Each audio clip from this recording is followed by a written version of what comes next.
Good morning, good afternoon, good night. However you're watching, wherever you're watching, however you listen, where you listen. It's the Bet Online Salute to Troy podcast, and the tripod is back. The bearded bandits have returned. I think Jamal's listening to the fans. He's growing the beard. You know it. I got to give the people what they want, So it's all back. I mean, I think I shaved, yesterday morning, so it's back. Shady's back again. Speaking of that, Jamal, how are you doing? Doing well, Coach. Feels like it's been a minute since all three of us have been together, but always a pleasure to be with you and excited to talk Trojans ball. And we have the man himself rocking the hoodie pre-summer. It's still spring, so I guess you get a pass. So you got the June gloom out here. It's cold in the morning. Ryan Dyrud, how are you doing? I'm good. We missed you. Last week, but the show rolls on, as they say. But yeah, it's cold in the morning. You wake up for a 7 a.m. meeting. It's like, I mean, you're up before me, but it's like 48, 50 degrees out here in Pasadena. It's chilly. Yeah, I'm one of those people that go to work in the dark, but it's nighttime it's like the middle of the day when I go home. So I accept my 8 hours. I take my 8 hours and I set my schedule. So I set that perfectly. Love that. Sets a schedule like he sets the edge. Boom. Yeah. Set. The there edge. You go. Ryan's giving me like some Eminem vibes today. I don't know, with the gray hoodie. He's gonna rock some lyrics. Drop a bar or two. He has to throw up his mom's spaghetti first. Don't forget that. Yeah, I know. So we had the past month. May was great for us, guys. I will say that we had a bunch of great guests, all the way from Lofa to Matt Liner to last week. We had Jeff McKay that I missed, but you guys handled it well. Amazing month of May. Hopefully we could stack on that. I would like to say I am surprised that Jeff said that we were in the top 10 in NIL collectives. So that's pretty good, I would say. I mean, that means when you think about it, top 10 wise, that means we're competing with, he said it was mostly SEC schools. So we're competing with two other schools within our conference. And you have to wonder who the schools, the extra ones are that's in the way. But he said that we're building, two in our conference. Ohio State, they're both Ohio State and Oregon. Yeah. They're both O's. One's the O and one's O. Yeah, so it's that was good news to hear. That was refreshing to hear. I think that kind of eased people on how they were thinking we were going with the collective when we were doing with the collective. But he did state that there is a lot of work to do, but they are driving towards it. And they are trying to make the collective very competitive. So I do appreciate that. It kind of sits people back. If they can't say anything else about collective, like we have it here. No more rumors. We have the actual founder of one of the collectives at USC that has the inside. So I love that about it. But talking about collective moving forward, big recruiting weekend, which is weird. And we're going to talk about recruiting. I just want to say this. When it was summertime, when I was getting recruited, Ryan, it was only unofficial visits. We didn't do our official visits in the summer. This is new. This May thing is kind of new. But Starts I think early. Yeah. Oh, because of the December signing date. That makes sense now. Okay. It just clicked. But we had official visits this weekend. We had 1, 2, 3, 4, 5, 6, 7, 8, 9, 10, 11. 11 kids on campus. 2 5-stars,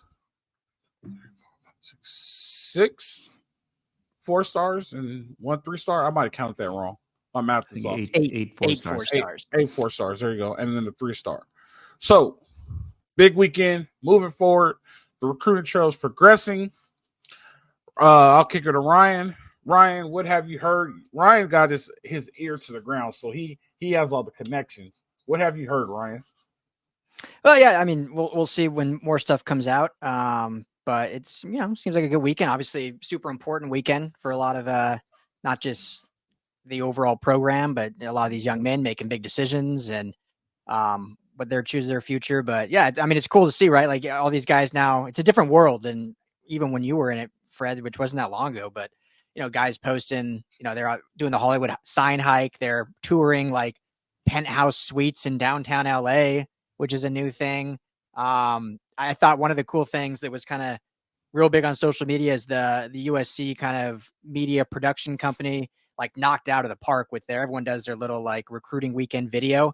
And, true in Hollywood fashion, just had a really good production value on their video. And it was like the big trending thing. A lot of big time journalists and talking heads were all talking about it. And like, man, this SC stuff is big. So, it was cool to see Hilton Stubbs. It was his official visit, but he's actually already committed.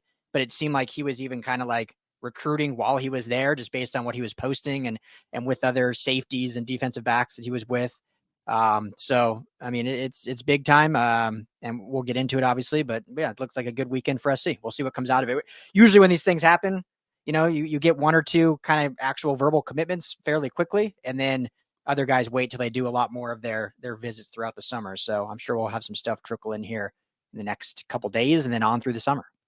Jamal, you got any thoughts? Any rumors you hear trickling coming out of this recruiting weekend? Yeah, I mean, no rumors per se. I think it's just fun to sort of witness the experience from their eyes, to Ryan's point. And there's kind of two things that really caught my eye this weekend. One is I always look at the recruits who are sort of going to visiting SC, and then they're going to go visit another power and see kind of how they sort of stack up. And I thought Nathaniel Owusu-Boateng in particular was kind of said that, hey, listen, SC is kind of setting the tone for my visits. And that he's got, I believe, Alabama next. And then he's kind of taking that SEC tour. So it's always nice to see how SC stacks up in particular, Fred, to your earlier point, being in the top 10, top 15 of NIL. How does SC stack up with maybe those schools that right now are maybe a little bit ahead? So it's always nice to kind of get that user feedback, if you will, customer feedback from the players on how the schools stack up. So that's one thing I sort of had my eye on and going to be kind of tracking these kids as they make their other visits.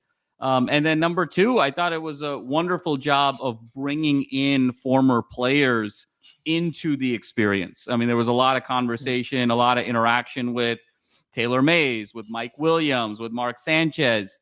Brought a lot of guys, Telfer, a lot of guys that sort of sat on panels, were open to conversation, interacted with the recruits. So really leaning into kind of the lineage and the legacy and the pedigree of the program and kind of getting a little bit younger from a relatability standpoint. So I thought that was really well done as well. So we'll see how it all shakes out. It feels like, it's a whole new world out there. This is the first visit of 37, it feels like. And, these kids kind of change their minds every 48 hours, it seems, but it's always nice to kind of get off to a good start. And I would think that in today's day and age, you want to maybe set the stage. You want to kind of go first, and then you want to have the opportunity to go last or second to last. You don't want to necessarily be in the middle. You want to kind of set the tone and then have the opportunity to close with these kids. And I think that's where it seems like Lincoln kind of wants to play with his recruiting strategy. That's how I always set up interviews. I'll either try to go first or I try to go last. You never remember the people in the middle unless you're like really, really good. For sure. So that's a little tip. That's kind of a hidden secret in venture capital. When we were raising money for our company, you'd always go 3-1-2 was the order. You'd always open with your third choice, financiers, because you just want to kind of get the reps out, and you just want to sort of get to the place where the pitch is really good, and then you want to go to your first choices, and then if you struck out there, then you go to your backup. So we always kind of went 3-1-2. That was kind of the way we went about it. So it seems like there's similar games going on in the world of recruiting today. Yeah. The thing that sticks out to me, and this is how I know that the star rating doesn't make sense. This Nick Townsend, he's a 4-star athlete / tight end. Translation, he's a freak, right? There's no way that you're an athlete and a tight end.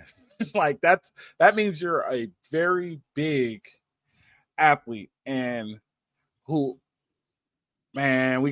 think that's the one that you put all your eggs in the basket for. I would, just to let you guys know, like I will want Nick Townsend right away, because if it doesn't work out at tight end, he could go play defense end. If it doesn't work out at defense end, if he's big enough, he could play linebacker. He is 6'3", 235.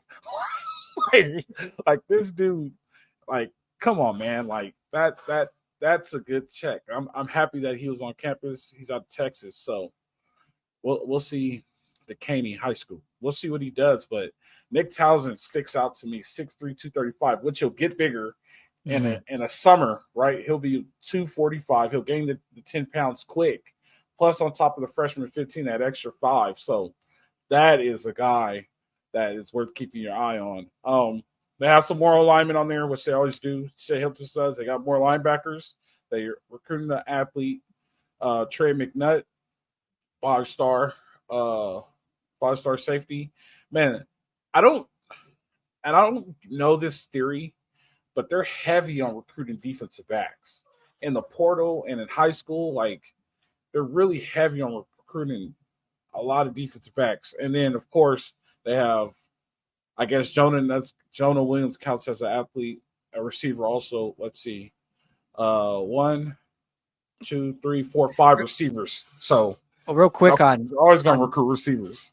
Real quick on Williams, because he's like a dual, played safety, played receiver, listed as athlete. Here's what I thought was interesting when I was kind of looking into him, and I'm curious your guys' thoughts on this. Because, yeah, I mean, they're loaded at secondary. This is what's crazy. Not just this year, but for, years to come. I mean, they got incoming freshmen. We all know about Marcellus Williams at corner. They've got some already in this class signed. Obviously, we just mentioned Stubbs, who was there. Stubbs, who's already committed. And if they, can get a commitment from Trey McNutt. But Jonah Williams, interesting. So 247 lists his main recruiter as Doug Belk, which, would make sense as a safety. Doug Belk's the secondary guy. On 3 lists his main recruiter as Mike Entz, linebacker coach. Now, this could just be it's May, June, off season. I'm reading into things too much, but this to me, a guy of his size, seems like they're going, hey, we're heavy at secondary. We're thin at linebacker. I mean, they're going to lose 4 linebackers after this season when you look at their starters and depth. And if they can get an athlete like a Jonah Williams and, as you mentioned, Townsend, who could potentially play backer, that seems to be maybe the conversation they're having. Coach, my question for you, because you were a guy that was recruited as a different position, if I'm not mistaken, from another school. You wanted to play safety, recruited, weren't you, as like a hybrid backer? What's that conversation like when it's like you played this in high school, a college wants you to come and play somewhere else? Like, what's that like? And do you think it's a fit, or do you not like when that happens? And so it comes down to a number of things, right? It always comes, and this is what I'll start here. This is what I tell kids when they ask for advice for recruiting. When you're on your visit, I shouldn't say this because what if one of the kids watches it? And when you're on your visit and you're in the hotel, you kind of wake up on one of those days, like the Saturday or Sunday morning, and you kind of feel like you're at home. You know what I mean? Like, when you sleep in hotels and it's kind of like, you're not home. You're like, I'm just ready to get home.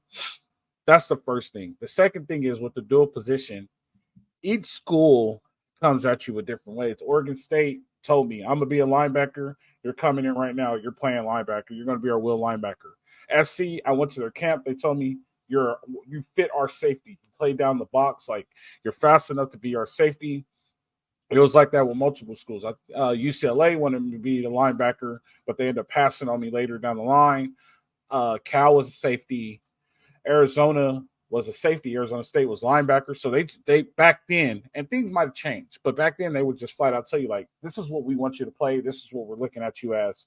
If it doesn't work out, maybe we could give you the opportunity to play the next position. But in certain situations, like if I would have went in at linebacker, I would have never been a safety, right? I would have never had the opportunity to play safety because of it's brand new teaching. It's like learning how to drive with your other foot, right? Everybody drives with their left foot. Now try driving with your right foot. It's kind of weird. And so you have to learn it all over again. I would have not had enough time.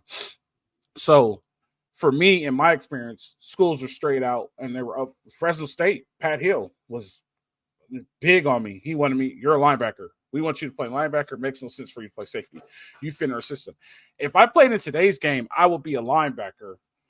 Or like this Jonah Williams kid, the best position for him to play, if he could run and if he's any good, is to play however they use that fifth defensive back at SC now, that's the spot for him. Now you have a third linebacker and a dude who could cover that's really athletic, and you could protect him over the top with the safety.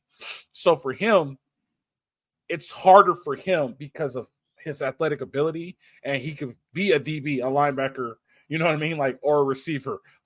Like, so flip a coin, like, where do you really need him? But it's great depth to your roster. I hope that made sense. Yeah. Yeah. I mean, to me, his recruitment seems like a recruiting as like the linebacker position, just because that's a huge need and they're just so deep at DB. But you also don't want to pass on a 5-star kid that has tons of talent and you just make it work. I don't know. So, but it's curious if he's like dead set, like, no, I'm a safety.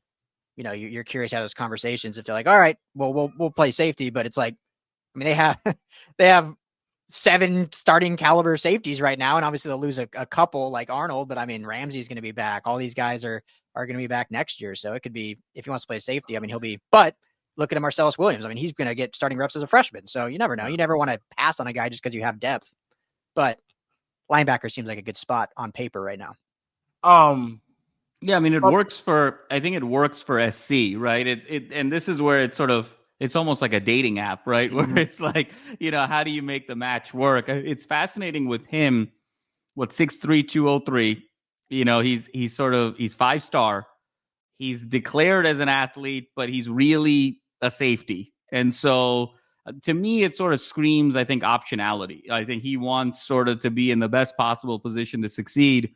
And I think this is where, Coach, to your point, I think he's going to be a guy who's really going to lean into defensive coaching philosophy and scheme. And it actually almost kind of concerns me a little bit that on one recruiting portal, it's Belk, and on the other recruiting portal, it's Ends, because who I would want to be his primary recruiter is actually Lynn. Because to your point, he's more of the bigger picture from a schematic standpoint of, hey, you're going to be our 5th defensive back or our 3rd linebacker. We're going to put you in these really interesting type of hybrid situations, a la a Derwin James, for instance, in the NFL, and really kind of create some versatility for you. So I think where he's going to really be leaning are those defensive minds that can really sort of unlock his entire athleticism. So it'll be interesting to see kind of what Kirby Smart has to say. It'll be interesting to see what some of the more defensive-oriented guys in the South and in the Midwest have to say, and then how that kind of stacks up here. So to me, he's probably weighing all of his options, but I don't know if he necessarily wants to just be boxed in. Like, hey, you're coming into SC to be a linebacker. I think he maybe wants something a little bit more and wants to see a little bit more vision from a defensive scheme perspective. So it'll be interesting to see. It's early, like we talked about, right? So when does Lynn kind of come in and put his touches on a recruit? And it's sort of interesting, which are the recruits now moving forward where you can really lean in from a positional coach standpoint and have them be the lead recruiter, and then which recruits do you actually need, somebody above that who kind of cuts across different positions. And it feels like Williams, maybe that fit needs to be with Lynn a little bit. Yeah, and I also think that it needs to be. This one is a little bit tougher because he could play all 3, and he could probably be very good at all 3. I think in this too, and I'm just going to be honest. Even if we miss on him, I have a feeling he'll come back around. And I say this in this case. The way the visits are going, the way that you see Southern California, and you get a legit chance to be a celebrity at 18 years old. And we were celebrities at 18 years old with no money. So just think about how much of a celebrity you are in LA right now at 18 years old. You could go anywhere else. Anywhere else. I think the only place who could compete is Miami to have that same stardom. Like, I think he'll go somewhere else and be like, this just isn't it. Like, I'm a celebrity. Like, portal comes around. Hey, coach, I made a mistake. Can I come? Like, this will be an easy transfer portal grab. Like, so put all your efforts into getting him. I'm not saying let's not get him, but I think a miss, this is one of those that comes back around. This is like asking the girl out, and she's like, no, I'm dating somebody. But then she realized you're the better man. So the better, like, you will make that decision. So that's my opinion. That's what I think. But I do think if we get him, you need to let him know what he wants to do. Here's what you have to do in today's world. You have to ask him what he wants. You need to let him know and convince him whether it's better for him. And then if it doesn't work, you have to make the change fast. You can't let him sit because he'll go to another school and go play that position that he wants to play. That's the difference with today's game. Back when I played, it's no choice. You playing it and that's it. If you want to transfer, you have to sit out a year. Now you could just go. Like, all right, I don't want to be a safety. I'm just going. I'll go play linebacker somewhere else. You know what I mean? So that's where it gets weird too. And that's where the game is changing now with the way the transfer portal goes. I want to ask you guys a question, and not to deviate here. I think Ryan brought up a great point of right now the spread in terms of the roster between secondary and linebacker. Are you guys concerned at all about that sort of spread and the fact that there isn't maybe the linebacker depth that there needs to be? And do you think it's just sort of a question of priority right now? It's early in the recruiting cycle. There's only 24 hours in a day. You're sort of prioritizing a certain order. Or is there something where, is we all love Entz as sort of an X's and O's guy, but, he's a white guy from North Dakota. Is there sort of a challenge of him kind of relating to the modern player in any way? Are you guys concerned about that at all? I don't think so, because he was part of one of the most successful programs in his division at that time. And he came from a good system that completely works. Here's the thing too. In reality, depth-wise, truthfully, you only really need to travel 5 linebackers, right? Because you're only using 2, a backup, and then you got a guy that's a swing.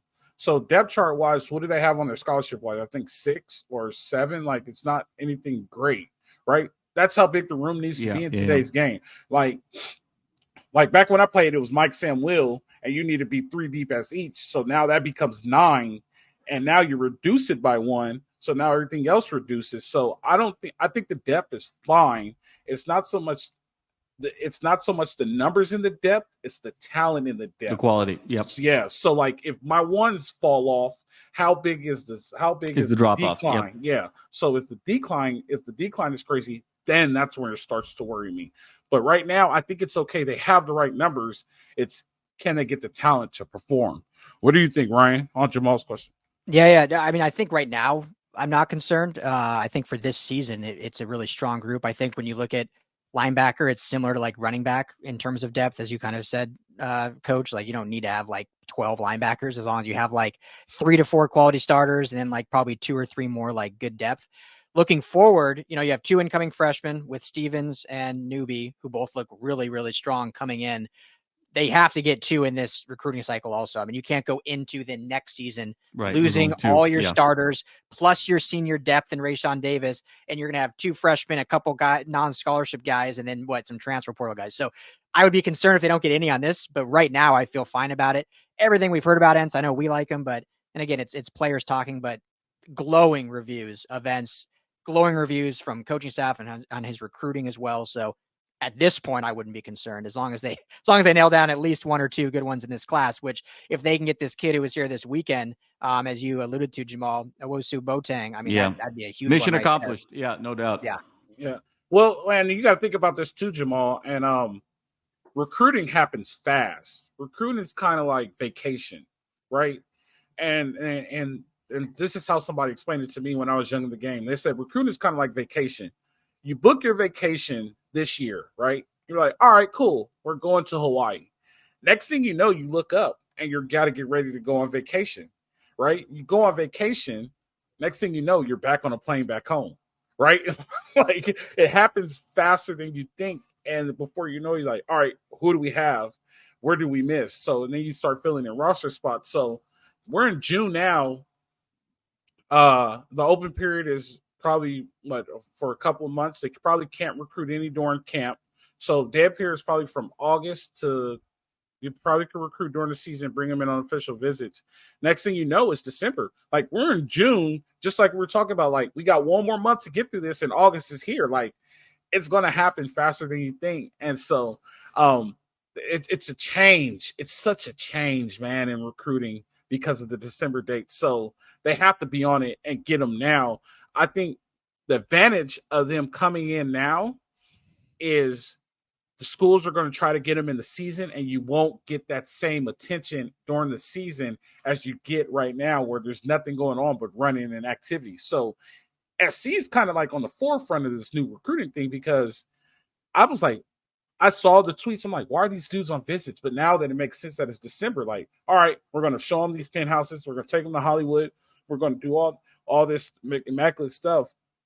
We're going to show them the LA lifestyle because of this. Check this out. Everybody's on Instagram flashing something. Everybody wants to be a social media influencer. No matter how you say it, they want to live that lifestyle because it's available to us. Now you can live it as an 18-year-old, and all I got to do is play football. I just got to get a 2.0 and play football, and I'm able to do it. Like, that's the craziest thing in the world, and I just have to go to school here. You can't do that anywhere else but Miami. You know what I mean, Jamal? Like, does that make sense? For sure. Absolutely. Let me ask you guys this. It's going on, and I'm trying to think the best way to ask the question. So, in terms of official visits, how truly important do you think they are? And let me ask you like this. So, do you think an official visit can do more good in the sense of, like, if a kid is on the fence, that official visit can positively sway him? Or is it more likely official visits do more harm in the sense of a kid's on the fence, they can go there and be like, ooh, that was a rough visit. Like, they didn't have their stuff together, like, and sway them like, okay, I'm not going there. I don't know. Does that make sense at all? Like, how important does it, like, a lot of these kids, with NIL, with coaching philosophy, with NFL on their mind, like, a lot of them probably have their mind made up and they're just doing the official visit to, like, experience the college experience, right? And go and do all these free visits and get all this cool stuff. So how much do you think it actually matters in the recruiting process? It 100% matters, right? Like, this is the first most important decision. I feel like I'm on a recruiting pitch again. This is the first most important decision that you make in your life, is where you go to school, right? Like, and you make two important decisions in your life: where you go to school and who you marry. And it kind of falls on the same thing. And for me, and I can't speak for everybody else, I married my wife because I went through a hard situation, and she was right there with me through the whole situation. Didn't buck, didn't have any issues. We'll get through this. I came out of that situation, and I'm like, shit, I don't want anybody else. You know what I mean? Like, this ride is, so ride or die rude. When you're on a recruiting visit, there's a bunch of things you have to consider. Do I really like the coaching staff? You're going to find out. Let me tell you something about recruiting visits. When they stick you with players and the coaches are no longer there and the players start talking amongst themselves and you're just there because they forget you there, you start to hear a lot of things, right? And then eventually they go, hey, the recruit's here. We'll talk about it later. Like, you start to hear a lot of things. You see a lot of things. You find out if a team is really a team, if a team is really about themselves. Like, there's a lot of things you find out on recruiting visits, which is weird. Well, they're there working out. You don't never leave as a football player. The only time you leave is if you're not playing a bowl game, you can go home for Christmas, but they stay there the whole time and they go through summer workouts. So you learn a lot of things on your recruiting visit that people don't know. Like, before you party, you're hanging out at their house, you're learning, you hear them talk, and you start to like, all right, I could deal with that. Hey, man, coach such and such is crazy, but he look out for you, though. Like, he's going to be on you, like, blah, blah, blah. You remember when he did this and did that? Yeah, but, hey, one time, like, I was hungry, and I went to his office, and he gave me a burger. Like, you hear those types of things. But then you also hear, like, man, coach such and such, man, he just this, that. Man, he doesn't do this, doesn't do that. I'm ready to get out of here. And then they think about it like, oh, never mind. Like, we'll talk about that later. Like, you start. That was last year's official visits. Yeah. With the defensive stuff. Well, yeah. Like, and that's what it was like on my visits too. And it's like, you see, and then another factor is, what type of person is that kid? Right. And in reality, LA is not for everybody. And when I say LA is not for everybody, LA can be too much for some people. And you get out here, especially in today's world, you're going to be put in the bright lights. You're going to become a star, and everybody's not made to be a star. And sometimes, and the best example I could give you is the the quarterback from the 80s. He never had a Big Mac till he went to USC. Marinovich. Tom Marinovich. Robo right? QB. Mm-hmm. Tom Marinovich lived his one lifestyle, and his goal was to become an NFL quarterback. But then you get to LA, and you're the pro team, and you're the man, and how do you handle that? And all of a sudden, you get an Oreo and a Big Mac, and your life spins out of control. There's a lot of peer pressure no matter what college you go to, and you guys both know that as a student, as an athlete, there's a lot of peer pressure that goes on. Your friends are going to want to come see you. They're going to want to hang out. Hey, man, you could skip this class. I'm in town. All right. Next thing you know, you got grade trouble. Like, there's a lot of things that happen. So stars and lights aren't for everybody. But then you'll say this. Well, what about Alabama and Georgia? The difference between Alabama and Georgia and USC is you're not going from practice and getting a car ride to the crypto.com center, aka Staples Center forever, and sit in front row seats, and all of a sudden you look to your right or your left and Kim Kardashian's there. Alabama, you're going to practice, going to study hall, you're back in your dorm. You're in the middle of nowhere, right? And that works for people. And if that works for people, that's okay. But SC is not for everybody. It's a very special place for very special people, and not everybody can handle that, and it gets them in trouble. So sometimes it's all based on the fit, and that fit might not be for them. And like I said, that's okay. Because you don't want them, at the end of the day, you want the kids to succeed. And you don't want them to fail, because that's a terrible thing to go through, especially at that age. It's hard. So you want them to succeed. So if SC is not for you, I wish you the best of luck wherever you go. But hopefully it works out, and I want to see you succeed. But, hey, you always in with this one. Hey, if it doesn't work out, I'm here for you. Just give me a call, especially in today's game. So, yeah, you guys got me on a whole recruiting bench. I feel like I'm coaching against sitting in the living room. Going deep. What do you think, Jamal? Yeah, no, it's a great question, Rai. I think there's kind of two elements I think about it.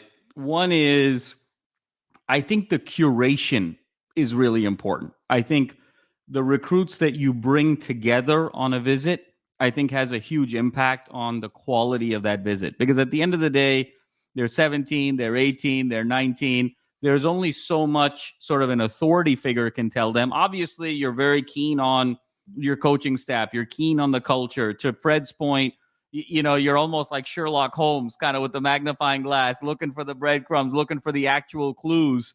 But so much of, I think, the quality of your visit is dependent on how your peers are and how your peers enjoy themselves, how they relate to you, what they're learning, what you're learning, and seeing yourself in that world. Because at the end of the day, college is all about your peers. It's do I see myself here in this world, in this community, in this group of people? So I think the curation is really important. And I think there's a lot of thought that goes into that.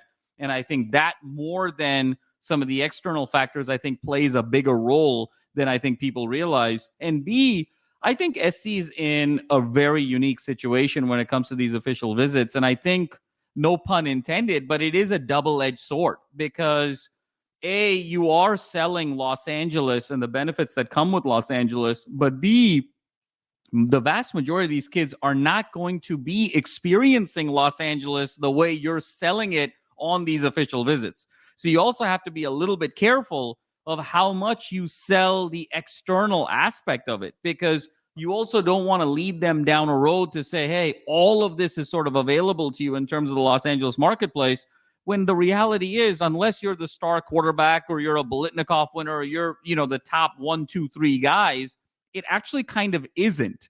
And so you got to be careful there. And then the fact that there is so much perception around Los Angeles, there is such an aura around Los Angeles, you have to live up to that on the visit, because you could have sort of this expectation of LA and be like, well, there was just so much hype around it and it didn't live up, right? So there's these interesting things that I think, to Fred's point, USC sort of uniquely has to navigate, given that it is Los Angeles, but they have to kind of be careful here. Coach, you're describing, hey, I get into the car, I go to crypto. I didn't really see anyone have that experience these last 2 years outside of a one Caleb Williams, Sure. So at the end of the day, you have to kind of be a little bit mindful of what exactly you're selling and how attainable that is, number one. And then number two, I think the curation of who you're putting together in these visits, I think plays a really powerful role. That's a good point, Jamal. Can I just a quick story? So my senior year, we mastered a plan, and it wasn't to go to SC, it was to go to Oregon. And it was Jure Casey, me, Trayvon Patterson, Terrence Austin. We were the ones that were going to go, and Vincent Joseph. We were going to originally go. Behind that was going to be my brother, Donovan Warren.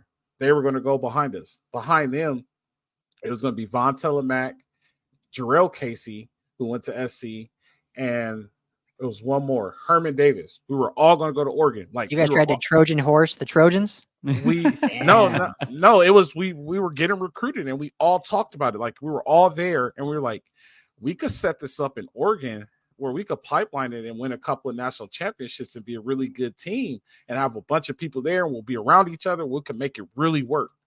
Well, something happened with Jure, and then Terrence was like, this doesn't feel right. Terrence is going to UCLA. I'm like, all right, well, I'm going to Oregon State then. Like, we're not doing it. I'm going to Oregon State. I get the late night phone call. I go to USC. Trayvon's already at SC. Vincent was going to SC, which is Jarrell Casey. Ended up Donovan goes to Michigan. My brother goes to Oregon. But we had a big plan to just like, hey, we could legit take this thing and go to Oregon and become like, because back then they had the billboards. Like, we could have our own billboard. But one person strayed off the plan, which was unfortunate. But he straight off the plan, and everybody was like, yeah, let's go ahead and break this up. Like, the band's not together, so to Jamal's point, he's right. Like, it's all who you're on a visit with. And them having Stubbs there. Stubbs is there. Hey, bro, don't you love it here? Like, don't you like it here? Like, he's the super node. Yeah. He was recruiting. I mean, taking pictures with Kobe's statue. But no, I mean, it's a great point too, Jamal, because I remember even obviously very different. I visited 2 schools, and it wasn't for sports. And I was already technically enrolled at Long Beach State, but it was called SOAR, SOAR, which was like your freshman almost orientation in the summer. And we did, because I was out of state, I was in an overnight one. And literally my 5 best friends from college, I all met at that orientation, that very first summer weekend. And so it's absolutely true that, who you recruit with. And I think you also look at, and you mentioned kind of like what faces student wise, you mentioned this, you both did, but like current student athletes were here. Obviously the greats, Mike Williams, you mentioned, and whatnot, that were there, but what current ones were around? Because if you remember back in the Pete days, I mean, Alex Holmes was like the closer. Yeah. I mean, there's stories for days, a lot of them off the record stories, but of Alex Holmes basically being Pete Carroll's ringer. I mean, he closed guys on those official visits. And so who's that closer for the current team, and who's doing that work? And we've heard, Julian Lewis is kind of doing that behind the scenes, and he's not even enrolled yet technically, but I think that's always important. And last thing I'll kind of say is, I don't know if you guys saw, we've talked about actually having her on, but Cameron Fountain, incoming freshman edge, who's going to be a stud.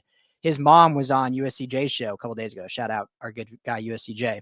And she was talking about their official visit last year, and just said USC knocked out of the park in terms of it was just way more organized than other schools they visited.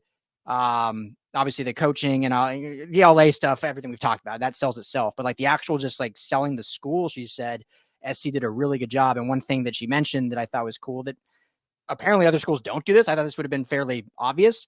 But if you already have like an idea of what your major was, like SC set it up so you meet your professors in that major ahead of time. So like you can got an idea of like the classrooms like and whatnot. So it seems like, just from hearing stories, that SC's doing a really good job just in the intricacies of the visit. Obviously there's everything LA has to offer, but also making sure that they're doing a full-fledged attack, if you will, on showing like, yeah, this is LA, glitz and glam, all this, but this is the education you're getting. This is the campus experience you're getting.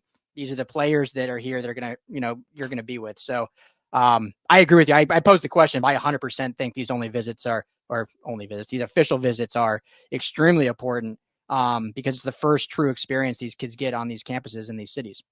And Ryan, it's such a good point about Alex Holmes, right? I mean, and so much has been sort of said in the past, and he was there when I was there, and Fred was there, and all of that. And he was such the quintessential LA guy. That's the thing, still is. Right? Because still is, of course. But, he went to Harvard Westlake, which is sort of, a very LA prep school. I know it well. And then going from Harvard Westlake to USC, he was an athlete, but just all his classmates at Harvard Westlake. There was a lot of sort of Hollywood influence there, a lot of, folks in various industries, finance, entertainment. So there was sort of a natural network that he had built at a very young age. And with those prep schools, it's K through 12. And, he was there from a very early age. And so kind of built this network. And so, him being Pete's closer made all the sense in the world because he knew LA better than Pete did. I mean, and just with his personality and his charisma and being a player, the Alex Holmes closers don't grow on trees. It's going to be fascinating to see who sort of steps into that role, because you need to be a player. You need to sort of have respect in the locker room, but you also need to be relatable to all different types of people. There's an EQ element there that is it sort of goes unnoticed. And then you've got to kind of be an LA guy, to be able to sort of have the ins and the pulls and all of that. So who the next, we talk so much about, is Lincoln the next Pete? Is DeAnton Lynn like the next real deal DC? Are all these coaches supposed to be who they are? Maybe the question we should be asking is, who's the next Alex Holmes? When we find the next Alex Holmes, that's truly when SC football will be back. Real quick, Coach, I know you want to comment on that. Just real quick. We talked about it briefly. I can't remember if we even said this, but when Julian Lewis was out here for like a unofficial little just kind of tour visit, and there was a little NIL event that I went to, guess who was there? Alex Holmes.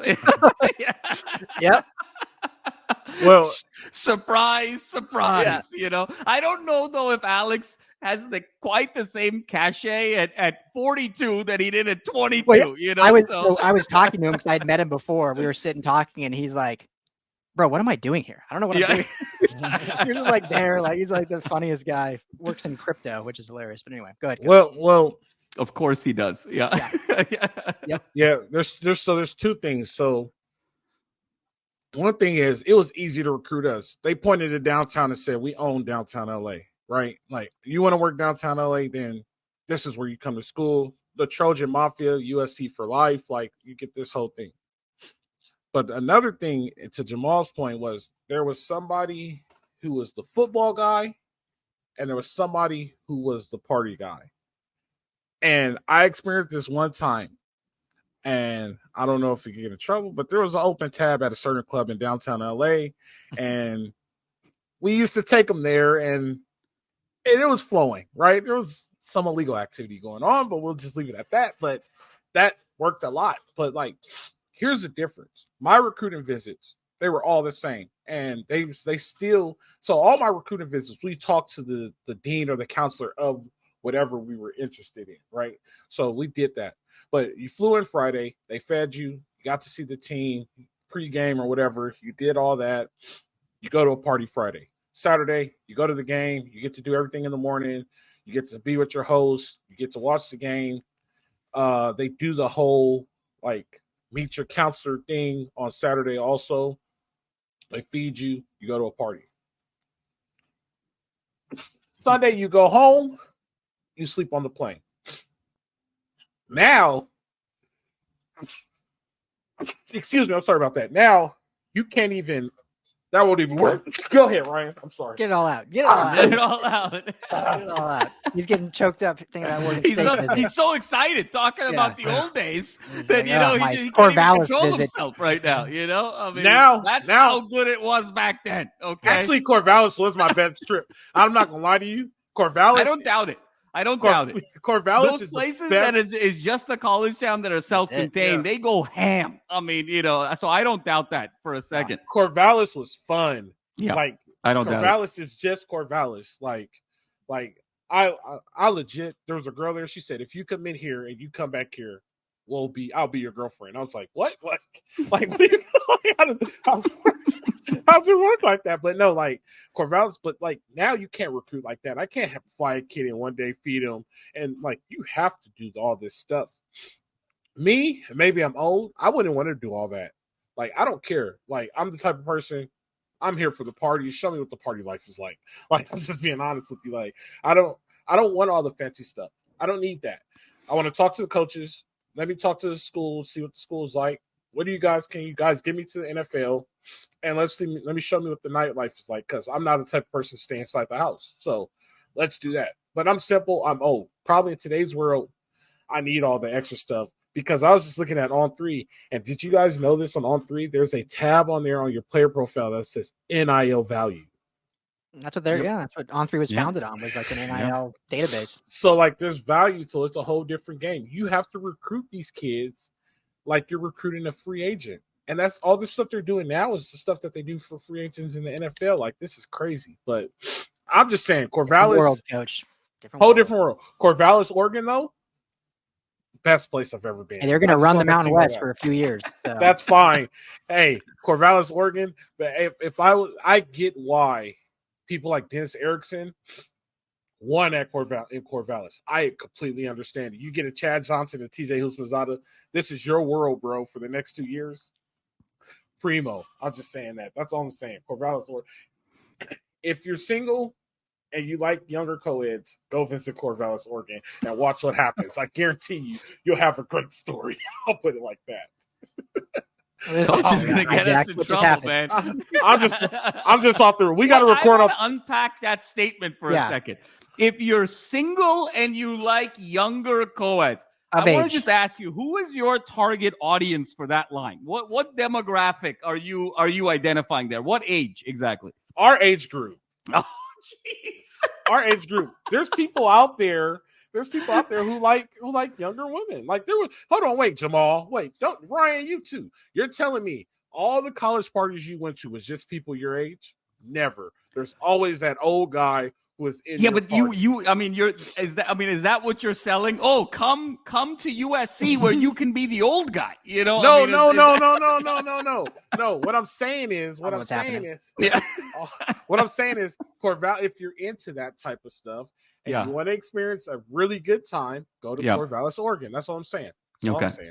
If our viewers get in trouble, over there, there's no liability on the Bet Online Salute to Troy show. There's no liability. We didn't tell it to me.